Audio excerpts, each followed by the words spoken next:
तो फ्रेंड्स, स्वागत है एक नई वीडियो में। अगर आपके पास भी Realme 16 Pro 5G है और आपने भी कॉलिंग कार्ड में कोई भी फ़ोटो सेट कर रखे हैं तो कैसे आप रिमूव कर सकते हैं। तो चलिए वीडियो करते हैं स्टार्ट।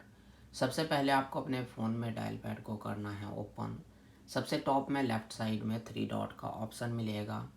सेटिंग्स पर क्लिक करेंगे, ऊपर की तरफ स्क्रॉल करेंगे, आपको यहाँ पर मिलेगा कॉलिंग कार्ड्स, क्लिक करना है।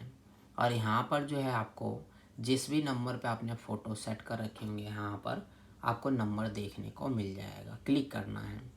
और राइट साइड में रिमूव का ऑप्शन मिलेगा, क्लिक करना है, कंफर्म कर देना है। जो आपने कॉलिंग कार्ड में फ़ोटो सेट कर रखे थे वो रिमूव हो जाएगा। तो आप इसी तरह से कर सकते हैं। तो आज के वीडियो में बस इतना ही।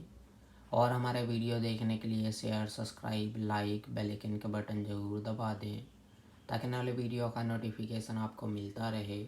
मिलते हैं नेक्स्ट वीडियो में एक नई टॉपिक के साथ। तब तक के लिए नमस्कार।